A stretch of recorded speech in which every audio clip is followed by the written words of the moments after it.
जागरूकता की 5वीं क्लास में आपका स्वागत है। आप सब लोगों की वापस भारी डिमांड हुई कि पुलिस के मामलों में थोड़ा सा और आपके साथ शेयर करूं, इसलिए आपके सामने उपस्थित हुआ हूं। पुलिस थाने में जाने पर हमारा जो पहला काम पुलिस वालों से पड़ता है, वो पहला काम ये होता है कि पुलिस को जब हम शिकायत देते हैं तो उस पर एफआईआर दर्ज नहीं होती। और मैं आपको एक बहुत सरल सा फॉर्मूला बताऊंगा जिससे आपकी न केवल एफआईआर दर्ज होगी और एफआईआर दर्ज नहीं करने वाले के खिलाफ कार्रवाई भी होगी। मैंने पिछली बार भी बताया था कि अपराध दो तरह के होते हैं। एक तो संज्ञेय अपराध होता है और एक असंज्ञेय अपराध होता है। आईपीसी में बताया गया लगभग हर एक अपराध या तो संज्ञेय है या असंज्ञेय है। लगभग अपराध संज्ञेय है, कुछ छोटे अपराध या कुछ और इस तरह के अपराध जिसमें सरकार इन्वॉल्व होती है उसको छोड़ दें तो बाकी सभी संज्ञेय अपराध होते हैं। संज्ञेय अपराध की सूचना जब आप पुलिस थाने में देंगे तो कानून कहता है FIR is mandatory, no preliminary inquiry is permissible. अगर आपने किसी पुलिस थाने में शिकायत दी है तो उस पर एफआईआर ही दर्ज करनी पड़ेगी इनको। और कुछ मामले तो ऐसे हैं जिसमें अगर एसएचओ ने एफआईआर दर्ज नहीं की, जैसे धारा 326 आईपीसी की बात कर रहा हूं मैं, तेजाब डालने से संबंधित मामला, धारा 370 का मामला, 354 मतलब छेड़छाड़ का मामला, 370 में है कि किसी को उठाकर ले जाकर उसके दुर्व्यापार में इस्तेमाल करना, 376 बलात्कार का मामला, 509 आपराधिक उस पर बल का प्रयोग करना, महिला संबंधित। ऐसे मामलों में तो एफआईआर दर्ज नहीं करने पर न केवल एसएचओ को जेल जाना पड़ेगा, नौकरी से भी हाथ धोना पड़ेगा।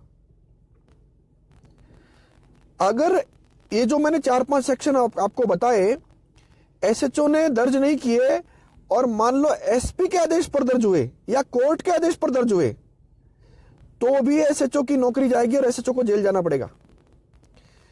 क्यों जाना पड़ेगा कि मैंने पिछली क्लास 4थी में बताया था आपको कि यह अगर इन सेक्शन में एसएचओ एफआईआर दर्ज नहीं करता है तो एसएचओ के खिलाफ 166A आईपीसी का मामला बनता है। इसके मैंने पिछली बार बताए थे 5 स्वरूप में, शॉर्ट में बताता हूं आपको। यह संज्ञेय अपराध है। अगर ऐसा कोई अपराध ध्यान में आता है तो कोई भी आदमी, आप में से मेरे में से कोई भी आदमी ऐसे एसएचओ के खिलाफ एफआईआर दर्ज करा सकता है। दूसरा अक्षमनीय है, राजीनामा नहीं हो सकता इसमें। तीसरा, इस ऐसे मामले को प्रथम श्रेणी मजिस्ट्रेट ही सुन सकता है। और चौथा, जो मैंने पिछली बार बताया सबसे खतरनाक है, 2 साल तक की सजा एसएचओ को हो सकती है इसमें, लेकिन सजा 6 महीने से कम नहीं हो सकती। और अंतिम रूप से 5वां, जिसको पुलिस के लोग अपनी ढाल मानते हैं, वो सबसे इंपॉर्टेंट यह है कि हर पुलिस वाले को या लोक सेवक को यह संरक्षण प्राप्त है कि उसके खिलाफ मामला कोर्ट में तब चलेगा जब सरकार से पूर्व मंजूरी हो। लेकिन अगर पुलिस वाले ने ये जो सेक्शन मैंने बताए, तेजाब डालने से संबंधित, किसी व्यक्ति के किसी बच्चे का या किसी व्यक्ति का दुर्व्यापार करने का मामला, छेड़छाड़ का मामला, बलात्कार का मामला, या छेड़छाड़ के आशय से किसी महिला का हाथ पकड़ लेना, मतलब आपराधिक बल का प्रयोग करना, ऐसे जो मामले हैं धारा 326, 354, 376, 370, 509, अगर ऐसे मामलों में एसएचओ ने एफआईआर दर्ज नहीं की तो सरकार से पूर्व मंजूरी की आवश्यकता नहीं होगी। इसका मतलब ऐसे एसएचओ के खिलाफ मामला दर्ज होकर के और उसके खिलाफ जब ट्रायल चलेगा तो सजा 6 महीने से कम नहीं और उसको कोई संरक्षण नहीं। और जब पुलिस वाले को 1 दिन की भी सजा हो जाती है तब आप समझ सकते हैं कि पुलिस वाले की नौकरी बचती कि नहीं बचती। तो एफआईआर का एक हिस्सा मैंने बताया कि इन सेक्शन में एफआईआर दर्ज नहीं करने पर इतना गंभीर अपराध पुलिस द्वारा माना गया कानून में। और अब आपको बताता हूं कि संज्ञेय अपराध के दूसरे मामलों में अगर एसएचओ एफआईआर दर्ज नहीं करे तो कुछ मामलों को छोड़ करके भाई संस्था किस किस मामले में जांच कर सकती है बता देता हूं आपको। वैवाहिक मामले, व्यवसायिक मामले, करप्शन का मामला, मेडिकल नेग्लिजेंसी और कोई एबनॉर्मल डिले हो, केवल इन 5 तरीकों में पुलिस अगर संज्ञेय अपराध नहीं बनना दिख रहा है उसको तो जांच कर सकते हैं मैक्सिमम 15 दिन तक। लेकिन कानून में यह भी लिखा हुआ है कि अगर इसके अलावा या इन मामलों में 15 दिन बाद जांच की तो कानून में लिखा हुआ है action must be taken against ordering officer who do not register an FIR. ये भारत का सर्वोच्च लॉ है आज की डेट में, इससे बड़ा कोई एफआईआर पर लॉ नहीं है कहीं पर भी। ये लॉ है ललिता कुमारी वर्सेज स्टेट ऑफ यूपी, जिसमें फाइनली सुप्रीम कोर्ट की कॉन्स्टिट्यूशनल बेंच ने अंतिम रूप से 2014 में तय कर दिया कि एफआईआर दर्ज ही करनी पड़ेगी। अभी जो लोग थानों में भटकते हैं उनकी एफआईआर दर्ज नहीं होती, उस पर सुप्रीम कोर्ट ने गंभीरता से कहा है कि ऐसे एसएचओ खिलाफ एक्शन मस्ट बी टेकन। और एक्शन क्या? एक्शन लिखा हुआ है 166 आईपीसी में और 217 आईपीसी में। वो जो मैंने पहला पार्ट बताया था वो तो कुछ सेक्शन पर लागू होता है, 326, 354, 370, 376, 509, जिसमें तो एसएचओ जेल जाएगा, संज्ञेय अपराध का मामला है, एसएचओ खिलाफ एफआईआर दर्ज होगी और कोई भी एफआईआर दर्ज करा सकता है। लेकिन ये जो मैंने बताया इसके अलावा जो सेक्शन का मामला कोई अपराध या शिकायत होती है तो उस पर भी एसएचओ के खिलाफ कोर्ट के माध्यम से इस्तिगासा हो सकता है और कोर्ट 166, 217 आईपीसी में उसके खिलाफ कार्रवाई कर सकती है। कुल मिलाकर के कानून की मंशा यह है कि पुलिस थाने में जब आप जाएं तो आपकी प्रत्येक शिकायत दर्ज हो। अब पुलिस थाने में जाने पर हम ये कैसे सबूत इकट्ठा करें कि पुलिस वाले ने हमारी एफआईआर शिकायत ली थी? कई बार पुलिस थाने में हमको रिसीव नहीं मिलती, वो लिख के देते नहीं, एफआईआर दर्ज करते नहीं। तब फिर कानून क्या कहता है मैं आपको बता देता हूं आपको। इसके लिए पुलिस थाने में झगड़ने की आवश्यकता नहीं है। पुलिस वालों से झगड़ने की बजाय आप पुलिस थाने में एप्लीकेशन दीजिए और घर आ जाइए, और घर आकर के एक दूसरी कॉपी जो है वो स्पीड पोस्ट डाक से उसी पुलिस थाने में एसएचओ के नाम से भिजवा दीजिए। तो आपके पास जो स्पीड पोस्ट स्लिप होगी वह रिसीव्ड का ही काम करेगी। जब एसएचओ ये दर्ज नहीं करे तब फिर आप ऐसी एक डाक उस एरिया के एसपी को भेज दीजिए, और एसपी को भेजने के बाद आप कोर्ट जाइए 156(3) में स्पीड पोस्ट स्लिप साथ लगा लिए दोनों एप्लीकेशन पर। तब कानून में प्रावधान यह है कि उस एसएचओ और एसपी जिसने संज्ञेय अपराध की इत्तला पर एफआईआर दर्ज नहीं की उसके खिलाफ कानून में 166, 217 आईपीसी में कार्रवाई करने का प्रावधान है।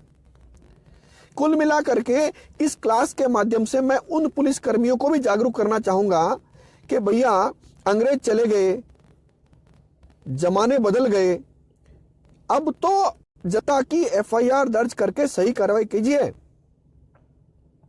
अभी हाई कोर्ट में एक जनहित याचिका मैंने मेरे नाम से लगाई और उसमें चीफ जस्टिस को मैंने यह बताया हाई कोर्ट में कि गृह मंत्री का वर्जन है 2,70,000 मामले इस्तिगासों से दर्ज हुए और उनमें 60% मामलों में एफआरआई मतलब झूठा माना गया।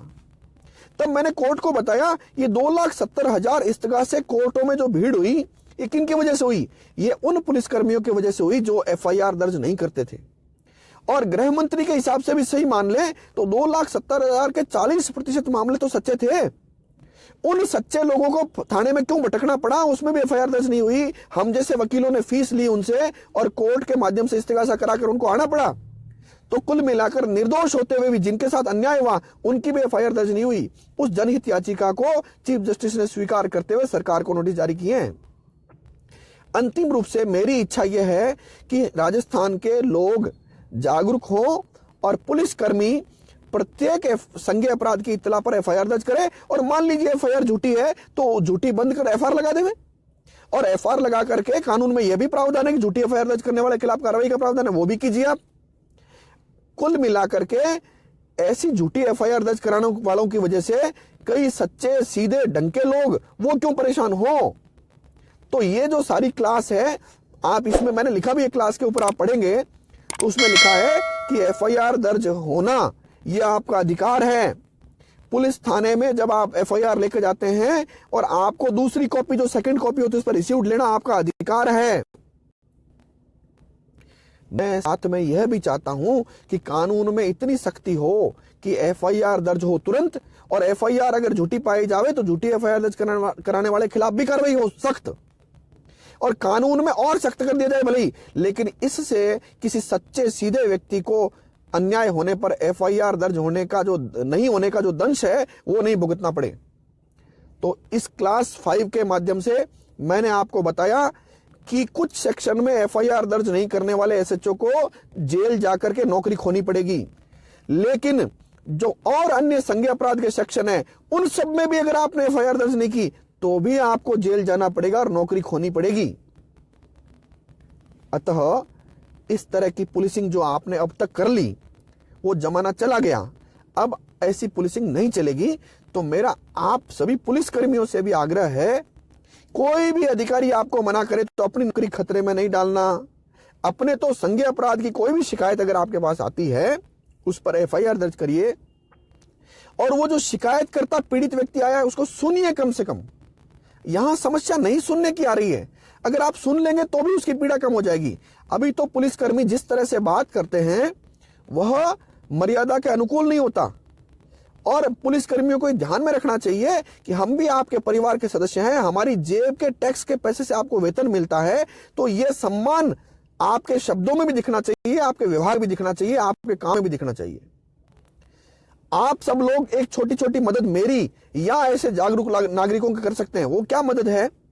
वो इतनी सी मदद है कि आप मेरे इन सभी वीडियोस को YouTube पे भी देख सकते हैं, Facebook पे भी देख सकते हैं, और इन वीडियो को शेयर करें ताकि हम जिस लक्ष्य को लेकर चल रहे हैं, हम मतलब आप और हम मिलकर के, लक्ष्य यह है कि राजस्थान के 1% लोग यानी 7 लाख लोग अपने अधिकारों और कर्तव्यों के प्रति जागरूक हो जाएं। और आप ये जागरूकता की जो मशाल है ये इतनी आगे बढ़े कि हर एक लोक सेवक को लोक सेवक होने का एहसास हो और हम सब नागरिकों को मालिक होने का एहसास हो। साथ में हम जैसे देश के निर्माण की बात करते हैं वो देश का निर्माण इस जागरूकता के माध्यम से ही होगा।